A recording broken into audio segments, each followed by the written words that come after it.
In 1903, Madame Curie won the Nobel Prize for her pioneering work on radioactivity, which she mistakenly considered harmless to humans. We now know that her premature death from a rare blood disease was directly related to her exposure to radiation.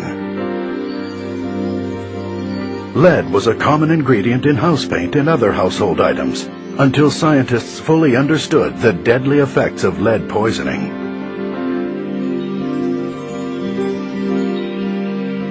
Until the 1980s, the federal government was reluctant to stand up to the powerful tobacco industry, even though millions had died of smoking-related diseases.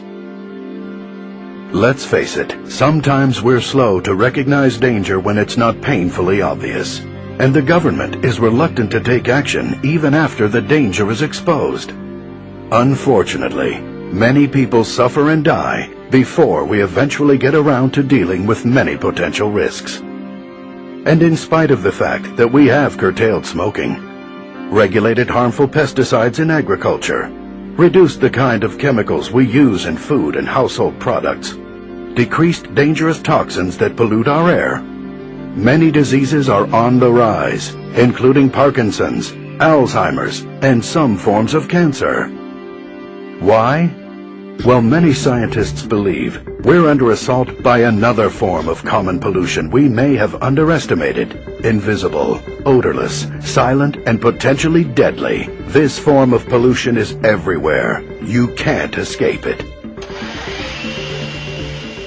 Electromagnetic frequencies, EMFs, produced by most electrical devices, appliances, and the high-voltage power lines that surround us. Electromagnetic radiation, emitted by most wireless devices, and microwaves, the same energy frequencies we use to cook food in microwave ovens. But your microwave oven isn't the only source of pulsing microwave radiation that assaults you every second of every day. Television, telephone, and computer signals are transmitted by microwaves. Even some automatic garage door openers use microwaves to operate. Some environmentalists call this proliferation of EMFs electropollution, and one United States government agency warns that the levels Americans are exposed to every day without even being aware of it may be dangerous.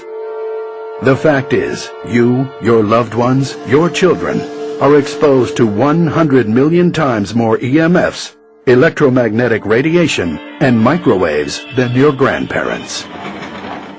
And now, one source of electropollution has become an increasingly integral part of our lives. Up close and personal. The cell phone. In 1993, the first lawsuit was filed against the cell phone industry by a man who claimed his wife's brain tumor was caused by cell phone use. A brain tumor shaped exactly like her cell phone antenna. The resulting publicity prompted the cell phone industry to fund a $25 million study to prove that cell phones were safe. They hired Dr. George Carlo, a highly respected public health scientist, to conduct the research. Dr. Carlo's study was thorough and conclusive, proving just the opposite of what the cell phone companies wanted.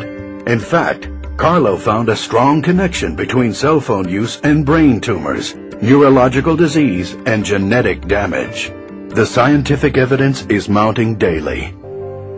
Brain cancer is up 25% since cell phones became popular. Every year, there are 183,000 more cases in the U.S. alone. And this may just be the beginning. Like smoking and lead poisoning, the damage from electropollution is cumulative and may take years, even decades, to reveal itself. But every exposure may adversely affect your health. Several renowned neurosurgeons believe radiation from cell phones and other mobile devices are directly related to the 21% increase in brain tumors in children.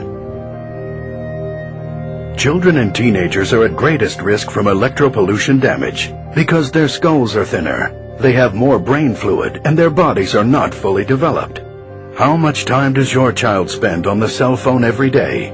And how will the constant barrage of electromagnetic radiation from cell phone use affect your child's health in 5 years, 10 years, 20 or more years?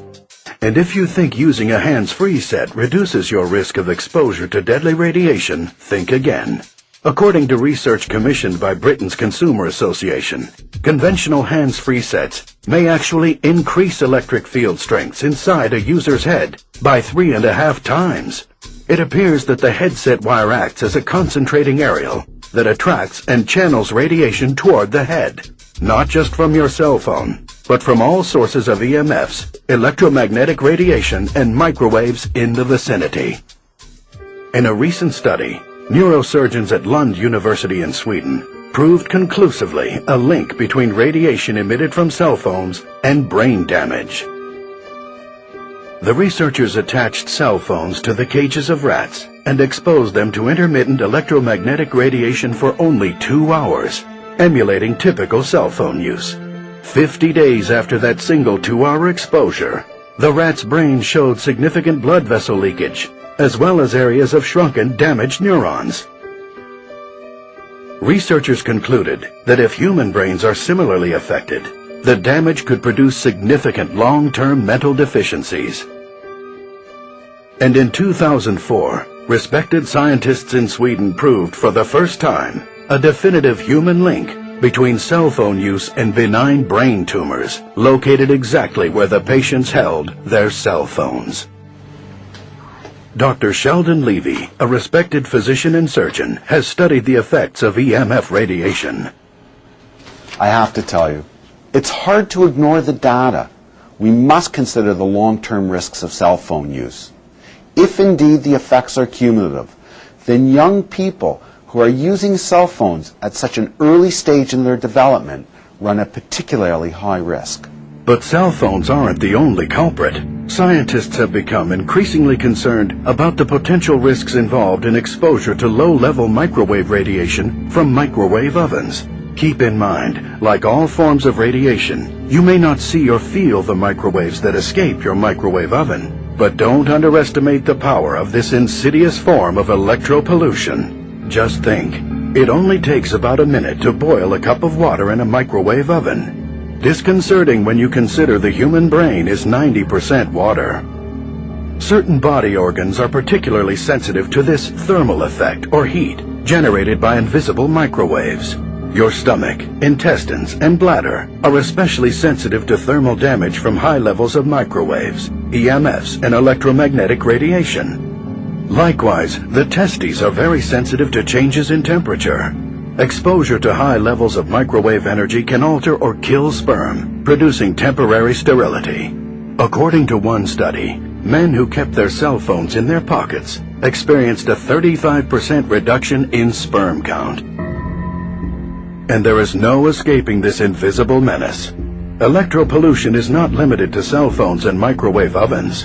Home computers, laptops, cordless phones, televisions, refrigerators, hair dryers, coffee makers, even our cars add to the daily accumulation of electropollution that may be pushing us closer to a national health crisis. Do you or your children use a laptop computer or a video game console? Do you use these devices on your lap? Consider this. Scientists are exploring the connection between EMFs from the electronic devices we use on our laps and the astounding 50% increase in testicular cancer over the past 20 years. One important study in the U.S. found a link between those who work in an environment with high EMF exposure and neurodegenerative disorders, such as Alzheimer's disease, Parkinson's disease, and Lou Gehrig's disease. But it's not just about diseases. Research shows that continual exposure to this onslaught of electropollution disrupts your natural energy levels, triggering an adrenal response which, in turn, increases stress responses. This constant stress contributes to your energy depletion and fatigue, lack of concentration, poor work performance, and difficulty getting a good night's sleep. Based on the research that I've reviewed, I'm convinced that the chronic exposure to electromagnetic frequencies plays some role in the dramatic increase in stress-related diseases and conditions that we've been seeing.